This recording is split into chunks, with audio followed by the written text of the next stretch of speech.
আমরা সব ধরনের মিডিয়াকে এক ঝলক দেখব। প্রথমে আসুন প্রিন্ট মিডিয়া দেখি। টাইম ম্যাগাজিনে একটা আর্টিকেল ছাপা হয়েছিল 1979 সালের 16 এপ্রিলের কথা। এটা লিখেছিল এক খ্রিস্টান। তিনি লিখেছেন যে ইসলাম ধর্মের বিরুদ্ধে গত 150 বছরে 60,000-এরও বেশি বই লেখা হয়েছে। 1800 সাল থেকে 1950 সালের মধ্যে ইসলামের বিরুদ্ধে 60,000-এরও বেশি বই লেখা হয়েছে। যদি হিসেব করেন গড়ে একটারও বেশি বই লেখা হয়েছে প্রতিদিন। প্রতিদিন একটারও বেশি বই লেখা হয়েছে ইসলামের বিরুদ্ধে, নবীজির বিরুদ্ধে। আর 9/11-এর পরে এই প্রবণতাটা আরও অনেক বেড়ে গেছে। ইসলামের বিরুদ্ধে এখন প্রতিদিন অনেক বই লেখা হচ্ছে। আর মুসলিমরা আমরা কি করছি? খ্রিস্টান মিশনারিরা তারা ধর্মকে ছড়াচ্ছে, তাদের দায়িত্ব পালন করছে। তারা ছাপাচ্ছে বিভিন্ন লিটারেচার আর সেগুলো বিলি করছে। আমাদের এখানেও একটা স্যাম্পল আছে। এই যে প্রশ্ন করেছিলাম এক আরব শেখকে প্লেনে যাওয়ার সময় যে এটা কি, তিনি বললেন আল্লাহ মোহাম্মদ। কিন্তু যদি একটু খেয়াল করে পড়েন এটা আল্লাহ মোহাম্মদ না, এটা হলো আসলে আল্লাহ মোহাব্বা, যার অর্থ ঈশ্বরী প্রেম। এটা আসলে বাইবেলের একটা উদ্ধৃতি, ফার্স্ট এপিস্টল অফ জন 4 নম্বর অধ্যায়ের 16 অনুচ্ছেদ। ঈশ্বরী প্রেম। তারপর বলা হয়েছে যে প্রেম নিয়ে বসবাস করে সে ঈশ্বরের সাথে থাকে, ঈশ্বর তার ভেতরে থাকেন। বাইবেলের একটা অনুচ্ছেদ। এটা যদি মুসলিমদের দেই, বেশিরভাগ মুসলিম কি করবে? চুমু দিয়ে পকেটে রেখে দেবে। যখনই তারা আরবি দেখে আল্লাহর কালাম পকেটে চলে যায়। ইন্ডিয়া, পাকিস্তান বা অন্যান্য অনারব দেশের মুসলিমরা যদি আরবিতে লেখা কিছু দেখে তখন সেটাকে চুমু খেয়ে পকেটে রেখে দেয়, যেন সেটা আল্লাহর কালাম, আসলে ঘরের ভিতরে সাপ। এমন অনেক পোস্টার আছে, এখানে সবগুলোর ব্যাপারে বলছি না। যখন তারা পড়ে ও রাব্বানা, যখন রাব্বানা শব্দটা দেখলেন তারপরে থাকবে আতিনা ফিদ দুনিয়া হাসানাতাও, আমরা অভ্যস্ত। এটা কিন্তু রাব্বানা নয়, এটা আব্বানা, এটা পিতা যিনি স্বর্গে থাকেন, তার রাজ্য পৃথিবীতে প্রতিষ্ঠিত হবে। এটা বাইবেলের একটা অনুচ্ছেদ। তারা এগুলো মুসলিমদের মাঝে বিলি করে আর আমরা খুব রংচঙে এটা তো ফটোকপি 4 কালারের ছাপানো, খুব সুন্দর, সেটা নিয়ে বাড়ি চলে যাবেন। এভাবেই প্রতারিত হচ্ছেন। তারা প্রতারণার মাধ্যমে আমাদের ঘরে ঢুকছে। অন্যান্য অনারব দেশের মুসলিমরা যদি আরবিতে লেখা কিছু দেখে তখন সেটাকে চুমু খেয়ে পকেটে রেখে দেয়, যেন সেটা আল্লাহর কালাম, আসলে ঘরের ভিতরে সাপ। এমন অনেক পোস্টার আছে, এখানে সবগুলোর ব্যাপারে বলছি না। যখন তারা পড়ে ও রাব্বানা, যখন রাব্বানা শব্দটা দেখলেন তারপরে থাকবে আতিনা ফিদ দুনিয়া হাসানাতাও, আমরা অভ্যস্ত। এটা কিন্তু রাব্বানা নয়, এটা আব্বানা, এটা পিতা যিনি স্বর্গে থাকেন, তার রাজ্য পৃথিবীতে প্রতিষ্ঠিত হবে। এটা বাইবেলের একটা অনুচ্ছেদ। তারা এগুলো মুসলিমদের মাঝে বিলি করে আর আমরা খুব রংচঙে এটা তো ফটোকপি 4 কালারের ছাপানো, খুব সুন্দর, সেটা নিয়ে বাড়ি চলে যাবেন। এভাবেই প্রতারিত হচ্ছেন।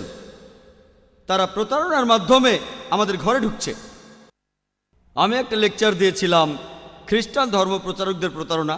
সময় কম, তাই এখানে বিস্তারিত বলতে পারছি না।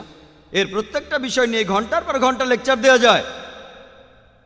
আর আমি যেহেতু এমন অনেক খ্রিস্টান প্রতিষ্ঠানের সাবস্ক্রাইবার, আমি খুব সুন্দর ক্যালেন্ডার পাই। একবার একজন আলেম আমার বাসায় আসলেন যিনি আরবি জানেন। বললাম ক্যালেন্ডারটা কেমন? ও খুব সুন্দর ক্যালেন্ডার, আমি কি বাসায় নিয়ে যেতে পারি? বললাম নিয়ে যান। তিনি সেটাকে কয়েক সপ্তাহ রাখলেন। একদিন তাকে বললাম ক্যালেন্ডারটা আপনার কাছে কেমন লেগেছে? খুবই সুন্দর জাকির ভাই। আমি বললাম ওটা নিয়ে আসেন। সে বললো কেন? আমি বললাম ওটা নিয়ে আসেন, এবার ভালো করে পড়ে দেখেন। তখন তিনি বুঝলেন যে বাইবেলের কথা আরবিতে লেখা। খ্রিস্টানরা এখন বাইবেল লিখছে অন্যান্য ধর্মের সাথে সাদৃশ্য রেখে। আর বাইবেল পড়ে দেখেন, লেখা আছে বিসমিল্লাহির রহমানির রহিম। তারা কোরআনের আয়াত ধার করছে, তারপর সামান্য বদলে দিয়ে আরবদের হাতে তুলে দিচ্ছে। তারাও ভাবছে এটা কোরআনের অংশ, আসলে সেটা কিন্তু বাইবেল। তারা এই কৌশল অবলম্বন করছে। কিতাবুল মুকাদ্দাস। আমি আগেও বলেছি, এখানে সময় কম, সংক্ষেপেই বলি। আমরা মুসলিমরা কি করছি? আমি ইন্ডিয়া থেকে এসেছি। আমার দেশের জনসংখ্যা 100 কোটিরও বেশি।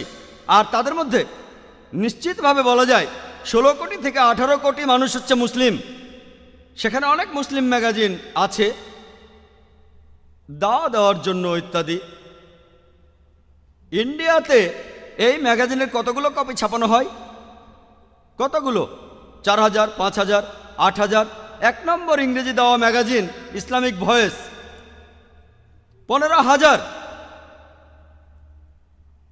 আমি কয়েক বছর আগে আমেরিকায় গিয়েছিলাম, এবারের আগে আরেকবার গিয়েছিলাম, একটা সার্ভে করেছিলাম। সবচেয়ে বেশি যে ম্যাগাজিনটা চলে দাওয়া ম্যাগাজিন বের করে ইসমা, দ্য মেসেজ, 50,000।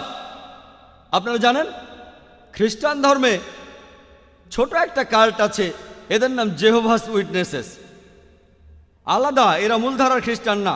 তারা একটা ম্যাগাজিন ছাপায় যেটার নাম হলো ওয়াচ টাওয়ার। কত কপি ছাপানো হয় জানেন? মাসে কত কপি ছাপানো হয় আপনারা কি কেউ বলতে পারবেন? আমাদের পত্রিকা আমেরিকায় খুব বেশি হলে 50,000। তারা কতগুলো কপি ছাপায় কেউ বলতে পারবেন? কোনো পয়সা দিতে হবে না। কেউ বলবেন কত? 10 লক্ষ। হ্যাঁ, 10 লক্ষ। 10 লক্ষ, ডাইরেক্ট 10 লক্ষ। আর কেউ বলবেন 50,000। 50,000, 5 লক্ষ। 5 লক্ষ, 50 লক্ষ। 50 লক্ষ, 50 লক্ষ, 1 লক্ষ। 1 লক্ষ, 1 লক্ষ। আমি বলি কত কপি? 2,08,30,000 কপি। আমরা এতগুলো ছাপাতেও পারি না, কল্পনাও করতে পারি না। ছাপানো তো দূরের কথা, কল্পনাও করতে পারি না। খ্রিস্টানদের মধ্যে খুব ছোট্ট একটা সম্প্রদায় যাদের নাম জেহোভাস উইটনেসেস, তারা দুটো ম্যাগাজিন ছাপায়। তার একটা হলো ওয়াচ টাওয়ার, সেটা তারা ছাপায় মাসে 2 বার। মাসে একবার না, প্রতি মাসে 2 বার। প্রতিবার তারা 2,08,30,000 কপি ছাপায়।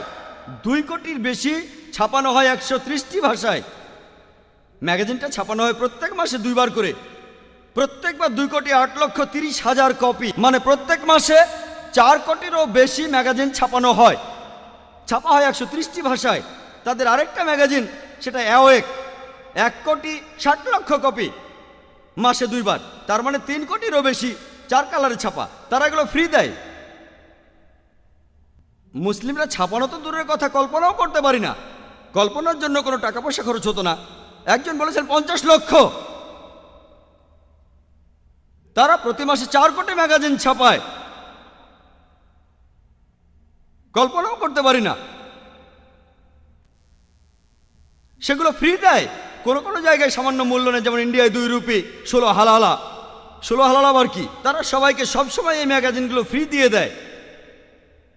ওয়াচ টাওয়ার বের হয় 130টি ভাষায়, আর অ্যাওয়েক 80টি ভাষায়। এভাবেই তারা ধর্ম প্রচার করে। আর লেকচার দেওয়ার মাধ্যমেও ধর্ম প্রচার করা যায়। আমরা ইসলামিক রিসার্চ ফাউন্ডেশনের মাধ্যমে লেকচারের ব্যবস্থা করি বোম্বেতে। বোম্বেতে একটা লেকচার দিয়েছিলাম আহজাদ ময়দানে। আর এই অনুষ্ঠানটা বেশ ভালো হয়েছিল তুলনামূলকভাবে। বোম্বেতে অনেক মানুষ থাকে, তবে বোম্বেতে মানুষ জড়ো করাটা খুব কঠিন। যদি 200 লোক জড়ো করতে পারেন ইংরেজিতে ইসলামিক লেকচারের জন্য, তাহলে আমি দারুণ সফল। তার মানে আপনি দারুণ কাজ করেছেন, কারণ বোম্বে খুব ব্যস্ত শহর, মানুষজনের হাতে অত সময় নেই। সেই লেকচারে প্রেস বলেছিল 2 লক্ষ মানুষ এসেছিল, তবে আমরা জানি 20,000 মানুষ এসেছিল। প্রেস একটু বাড়িয়ে বলে আমরা আয়োজন করেছিলাম জানি। আমার লেকচারের বিষয় ছিল হিন্দুইজম আর ইসলামের মধ্যে সাদৃশ্য।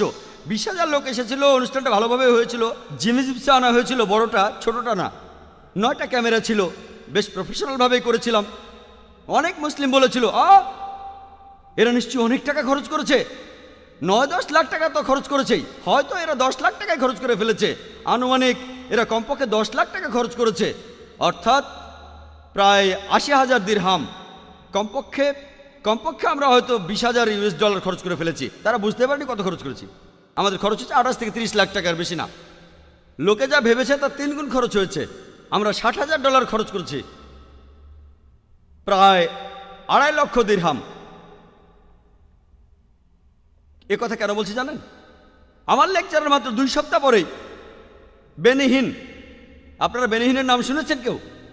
একজন আমেরিকান খ্রিস্টান বক্তা, আমেরিকান ধর্মপ্রচারক। কে কে বেনি হিনের নাম শুনেছেন?